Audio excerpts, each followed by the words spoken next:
નમસ્કાર વિદ્યાર્થીઓ, હું લીલા મહેશ્વરી.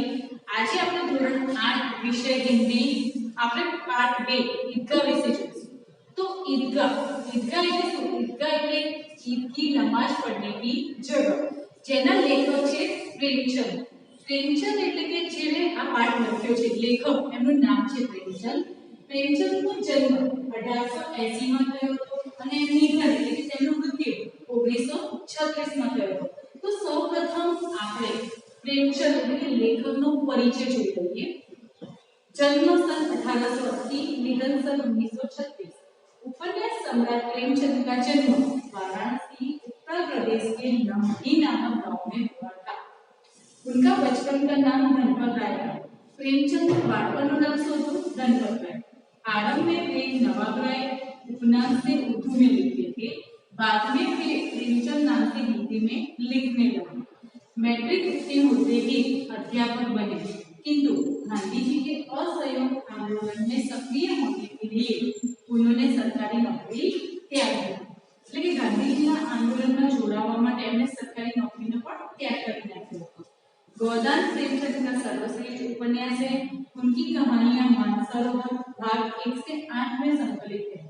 साहित्य में प्रगतिवाद की चेतना को उजागर करने के लिए जागरण तथा हंस पत्रिकाओं का संपादन किया था. प्रेमचंद की भाषा बोलचाल के निकट की है. चलो અહીં આપણે તો પ્રેમચંદનો પરિચય જોયો. હવે આ પાઠમાં મુખ્ય પાત્ર છે હામિદ. તો એના વિશે થોડું કહે છે આપણે જોઈ લઈએ. ईदगाह प्रेमचंद की अमर कहानी है. कहानी का बाल नायक हामिद अपने दोस्तों के साथ ईदगाह जाता है.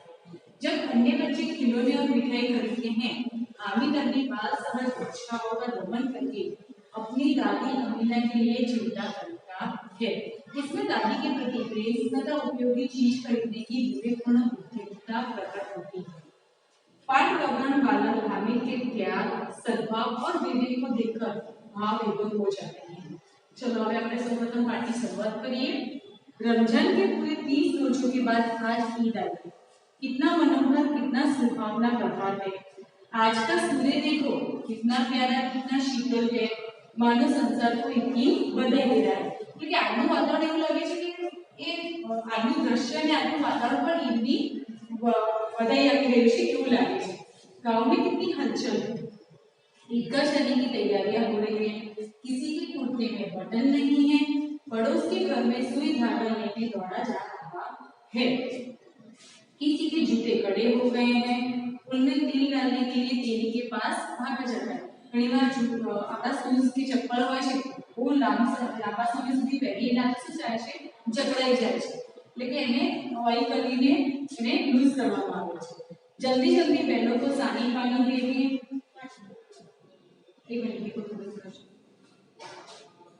बैलों को सानी पानी दे. सानी पानी या फिर पानी એટલે સાની એટલે કે જે બીજા બધાએ ગાય ભેંસ બકરી હોય એને જે ચારો આપવામાં આવે છે એ કહેવાય સાની પાनी. ईदगाह से लौटते लौटते दोपहर हो जाएगी. 3 कोस का पैदल रास्ता. 3 कोस એટલે 3 किलोमीटर पैदल रास्ता એટલે ચાલતા જવાનો રસ્તો છે. फिर सैकड़ों आदमियों से भेटना.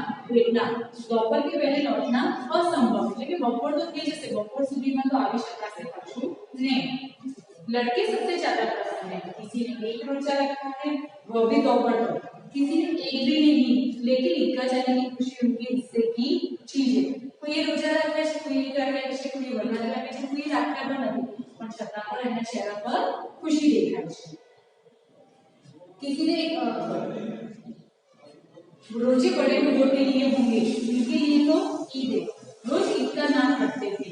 आज वो आ गए. जब जल्दी पड़ी है कि लोग ईदगाह क्यों नहीं चलते हैं. उनकी अपनी जेबों में तो कुबेर का धन भरा हुआ. कुबेर एक धन्ना देवता बार बार जेब में से अपना खजाना निकाल कर गिनते हैं और खुश होकर फिर रख देते हैं. महमूद गिनता है 1, 2, 10, 12. उसके पास 12 पैसे हैं. मौसी के पास 1, 2, 8, 9, 15 पैसे हैं. इन्हीं अनगिनत पैसों से अनगिनत चीजें लेंगे. खिलौना, मिठाइयाँ, गेंद और जाने क्या क्या. और सबसे ज्यादा पसंद है हामिद. हामिद गरीब सूरत दुबला पतला लड़का जिसका बाप गत वर्ष हैजे पे हो गया. हैजे पे કોલેરા નામનો રોગ છે. એના હામિદના પિતાનું કોલેરાથી મૃત્યુ થઈ ગયું. એને હિન્દીમાં કહેવાય છે એન્જેટી પેટ. फिर एक दिन माँ भी मर गई। अब हामिद अपनी बूढ़ी दादी अमीना की गोद में और उतना ही प्रसन्न है। हामिद के पाँव में जूते नहीं है, सिर पर एक पुरानी टोपी है जिसका गोटा काला पड़ गया, फिर भी वो प्रसन्न है। अभी अमीना अपनी कोठरी में बैठी रो रही है। आज ईद का दिन है और उसके घर में सोने का दाना नहीं है। इस अंधकार और निराशा में वह ढूंढी जा रही है। किसने बुलाया है इस निगोड़ी ईद को? निगोड़ी अनाथ दुखदाई। अमीना का दिल कचोट रहा है। दिल कचोटना यानी कुछ न पाने पर दुख होना। गांव में बच्चे अपने अपने बाप के साथ जा रहे हैं। हामिद का बाप अमीना के सिवाय और कौन है? मेरा माँ बाप को मुक्ति देगी तो एना दादी સાથે રહેતો પણ દાદી જેના માતા पिता હતા, उसे कैसे अकेले जाएंगे? उस भीड़ में बच्चा कहीं खो गया तो क्या होगा? नहीं, अमीना उसे यूं न जाने देगी। नन्ही सी जान कैसे चलेगा? पैरों में छाले पड़ जाएंगे। जूते भी तो नहीं है। कुल 2 आने पैसे बच रहे हैं। 3 पैसे हामिद की जेब में, 5 अमीना के बटुए में। यही तो बिसात है लेकिन औकात मूल्य और इसका त्योहार। अल्लाह की बेड़ा पार लगाना यानी संकट से बचाना। एक દાદીનું પોતાના પૌત્ર માટેનું જીવ છે કે એને ઈદગાહ માટે તો મોકલે પણ એની પાસે પહેરવા માટે ચપ્પલ નથી, ખાવા માટે અન્ન નથી અને વાપરવા માટે પૈસા નથી, એટલે દુખી થાય છે। हामिद भीतर जाकर दादी से कहता है, तुम डरना नहीं अम्मा, मैं सबसे पहले आऊंगा। गांव से मेला चला और बच्चों के साथ हामिद भी जा रहा। कभी दौड़कर आगे निकल जाता, फिर किसी पेड़ के नीचे खड़े होकर साथ वालों का इंतजार करता। हामिद के पैरों में कुछ ऐसे फल लग गए हैं। वो कभी खा सकता था। बड़ी बड़ी इमारतें आने लगी। ये अदालत है, ये कॉलेज है, ये कलाकार है। आगे चलो, हलवाइयों की दुकानें शुरू हुई। आज खूब सजी हुई थी। इतनी मिठाइयाँ कौन खाता है? देखो ना, एक एक दुकानों पर मनो એટલે મણ ઘણી બધી।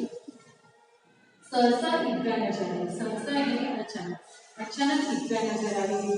पीले के घने वृक्षों की छाया है, नीचे पक्का फर्श है, उस पर जाली बिछी हुई है। रोजेदारों की पंक्तियां एक के पीछे एक न जाने कहाँ तक चली गई है। यहाँ कोई धन और पद नहीं था, यहाँ कोई ऊंच नीच भेदभाव नहीं, तो બધા સમાન હોય છે। इन ग्रामीणों ने भी वजू किया, એટલે કે આ બધા ગામના લોકોએ પણ વજू એટલે નમાજ પઢી। पिछली पंक्ति में खड़े हुए और पिछली पंक्ति में खड़े हो गए थे कि पाछळनी जे लाइनों छे एमां जोड़ाई गया। कितना सुंदर संचालन है, कितनी सुंदर व्यवस्था। हजारों सिख एक साथ सीधे में झुक जाते हैं, लेकिन બધા एक सरखी लाइन में भगवानना अल्लाहनी सामे झुकेला छे। फिर सब एक साथ खड़े हो जाते हैं, मानो भागवत का एक सुंदर समूह आत्माओं को एक कड़ी में पिरोए हुए है, क्योंकि यह भाईचारा की नीति दिखाई है। नमाज खत्म हो गई, लोग आपस में गले मिल रहे हैं। गले मिलना यानी प्रेम से मिलना। अब मिठाइयाँ और खिलौनों की दुकानें पर धावा होता है। धावा એટલે કે આક્રમણ થાય છે। ग्रामीणों का यह दल इस विषय में बाળકો से कम उत्साही नहीं है, लेकिन बाળકો तो जितना उत्साही છે પણ એનાથી વધારે ગામના લોકો પણ એટલા જ उत्साही છે। यह देखो हिंडोला है, 1 पैसा देकर चढ़ जाओ। हिंडोला यानी कि चढ़ो, एक पैसा अपने चढ़ी जाओ। कभी आसमान पर जाते हुए मालूम हो जाए, कभी जमीन पर गिरते हो। તમને ખબર જ છે કે ગામમાં જ્યારે બી મેળા ભરાય ત્યારે બાળકોની આ બધી વસ્તુઓ ચક્રો ને આ બધી જોવા મળતી જ હોય છે। यह चरखी लकड़ी के हाथी, घोड़े और छड़ों से लटके हुए। 1 पैसा देकर बैठ जाओ और 25 चक्करों का मजा लो। महमूद, मोहसिन, नूरे और समीर इन घोड़ों पर बैठते हैं। हामिद दूर खड़ा है। 3 पैसे तो उसके पास हैं, अपने कोष का 1/3 का जरा सा चक्कर खाने के लिए नहीं दे सकता। कोष यानी खजाना। सब चरखियों से उतरते हैं, खिलौने लेंगे। इधर दुकानों की कतार लगी हुई है, कतार लेकिन लंबी लाइन लगाई है। तरह तरह के खिलौने हैं, सिपाही और गुजरिया, राजा और वकील, रिश्ती और दुबे। वाह, लगता है भूलना ही चाहते हैं। महमूद सिपाही लेता है, खाकी वर्दी और लाल पगड़ी वाला, कंधे पर बंदूक रखे हुए मालूम होता है। अभी कमाई के लिए चला रहा है। मोहसिन को बिस्ती पसंद आया, कमर झुकी हुई, ऊपर मशहद रखे हुए। मशहद का मुंह एक हाथ से पकड़े हुए, कितना प्रसन्न है, शायद कोई गीत गा रहा है। बस मशहद से पानी उड़ेलना ही चाहिए। नूरे को वकील से प्रेम है, काला चौदह नीचे सफेद अचकन, अचकन के सामने की जेब में घड़ी, सुनहरी जंजीर एक हाथ में कानून का भूखा लिए हुए मालूम होता है। હવે किसी अदालत से जुड़ो या बरस ये चले आ रहा है, लेकिन અત્યારે કોઈ અદાલતમાંથી કેસ લઈને આવી રહ્યો હોય એવું લાગે છે। ये सब दो दो पैसों के खिलौने हैं। हामिद के पास कुल 3 पैसे हैं। इतने महंगे खिलौने कैसे ले? खिलौना कहीं हाथ से छूट पड़े तो छूट छूट हो जाए, जरा पानी पड़े तो सारा रंग धुल जाए। ऐसे खिलौने किस काम के? उन्हें लेकर वह क्या करेगा?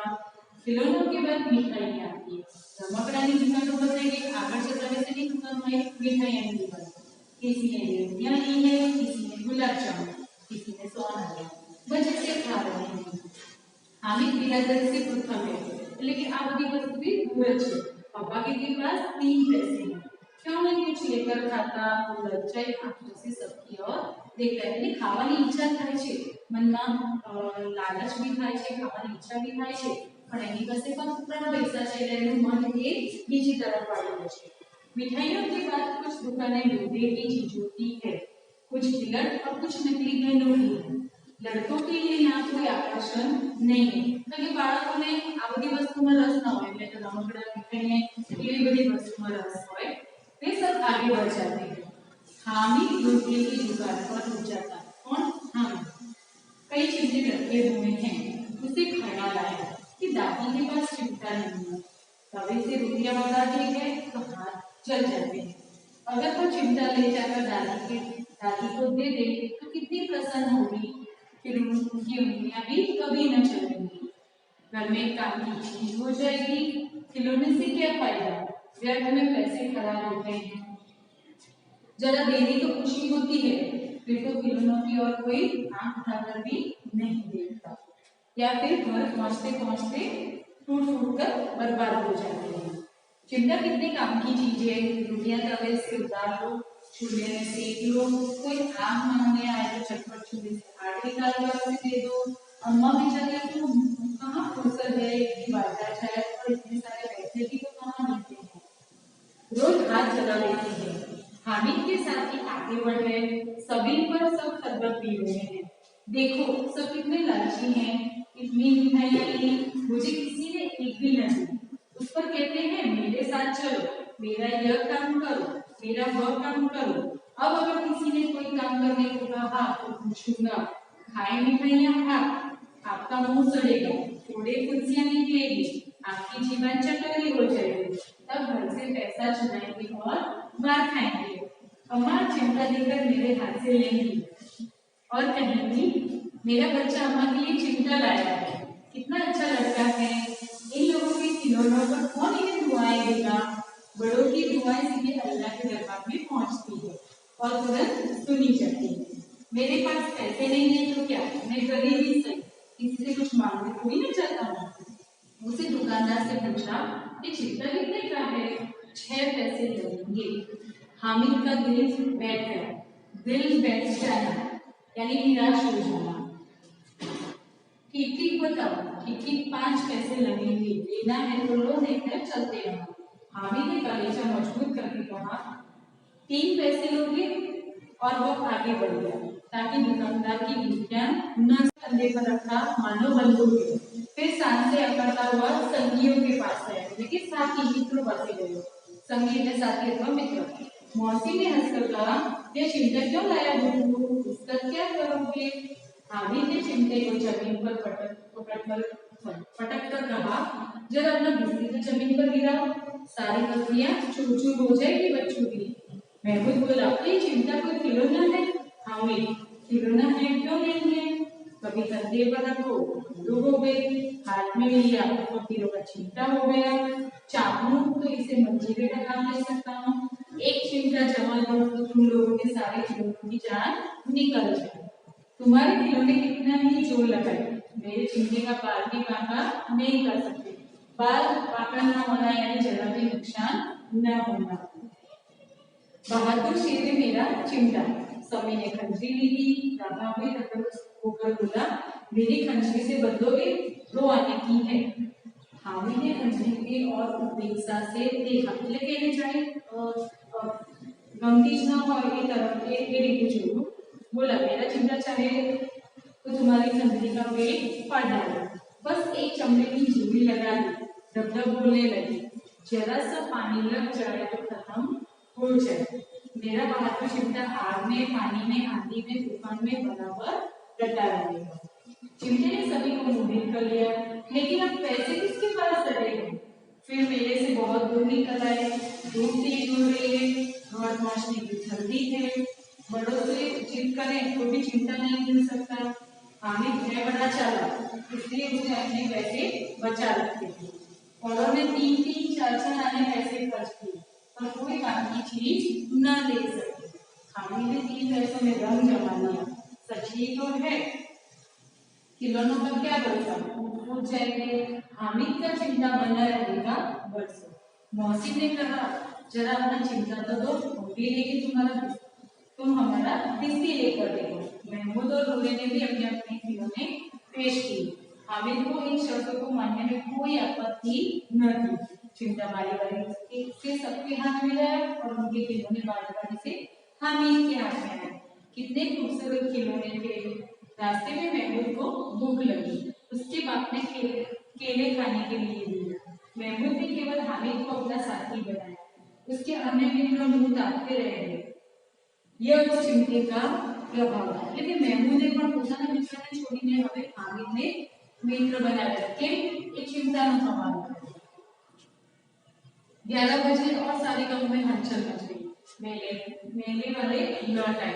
मौसी की छोटी बहन ने दौड़कर बिस्किट उसके हाथ से छीन लिया और खुशी के उछली तो मियां बिस्किट नीचे आ गए और सिरलोक सितारे यानी मृत्यु पावना मर जाना। मियां दूल्हे के वकील का इससे भी ज्यादा गौरव में हुआ। वकील जमीन पर या टाट पर बैठ नहीं सकते, उनकी मर्यादा का विचार तो करना ही होगा। दीवार में 2 खूंटियां गाड़ी है, उन पर लकड़ी का एक पटरा रखा हुआ है, पटरे पर कागज का एक कालीन बिछाया गया। वकील साहब राजा भोज की भांति सिंहासन पर विराजे। नूरे ने उन्हें पंखा चलना शुरू किया। अदालतों में खर्च की टट्टियां और बिजली के पंखे होते हैं, क्या यहाँ मामूली पंखा भी न होगा? बांस का पंखा आया और मुझे हवा करने लगा। मालूम नहीं पंखे की हवा से या पंखे की चोट से वकील साहब स्वर्गलोक से टूटते लोग में आ रहे हैं और उनका माटी का चूल्हा माटी में मिल गया। फिर बड़े जोर जोर से मातम हुआ और वकील साहब की अस्थियां दूल्हे पर डाल दी गई। अब मियां हामिद का हाल सुनिए।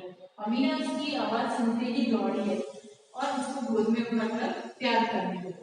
कहीं दादी ने चिंता હતી કે એનો પૌત્ર ત્યાંના સવારનો ગયો છે અને જેસુથી દુઃખે હસ્યો છે અને જેવું સાંભળે છે એટલે દોડીને એને એની પાસે દોડીને જાય છે અને એને પોતાની ગોદમાં બેસાડે છે। सहसा उसके हाथ में चिमटा देखकर वो चौंकी, बोली, ये चिमटा कहाँ से लाया? मैंने मोल लिया है। बोले, देखिए इनकी कीमत आती है, मैंने खरीदी है। कई पैसे लिए, 3 पैसे दिए। अमीना ने छाती पीटी। ये कैसा बेसमझ लड़का है कि दोपहर हुआ कुछ खाया न पिया। छाती पीटी यानी दुख प्रकट करना। तो अमीना तो बेसमझ लड़का है कि दोपहर हुआ कुछ खाया न पिया, लाया क्या चिमटा? क्योंकि बपोरનો સમય થયો છે, મેં એને પૈસા આપ્યા એનાથી એને કશું ખાધું પીધું નહીં ને લાયા શું કે ચીમટો એટલે ચીમટીઓ ખરીદીને લાવે છે। सारे मेले में मुझे और कुछ चीज तो मिली जो ये लोहे का चिमटा उठा लाया। हामिद ने अपराधी भाव से कहा, तुम्हारी उंगलियां कौवे से जल जाती थी, इसलिए मैंने लिया। बुढ़िया का क्रोध तुरंत स्नेह में बदल गया।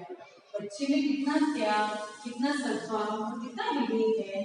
दूसरों को खिलौने लेते और मिठाई खाते देखकर इसका मन कितना ललचाया होगा। इतना जब इससे हुआ कैसे? जब लेकिन धीरज डरे। अमीना का मन गदगद हो गया, वह रोने लगी। दामन फैलाकर हामिद को दुआएं की जाती थी और उसकी आंखों में से आंसू की बड़ी बड़ी बूंदें गिरती जाती थी। અહીં આ પાઠ પૂર્ણ થાય છે। આગળ તમે પ્રકરણ 1 ચલાવ્યું છે, તેનો તમે અભ્યાસ કર્યો છે। પાઠ 2 નો ખાસ અભ્યાસ કરજો। ના સમજ પડે તો મારો સંપર્ક કરજો। અસ્તુ।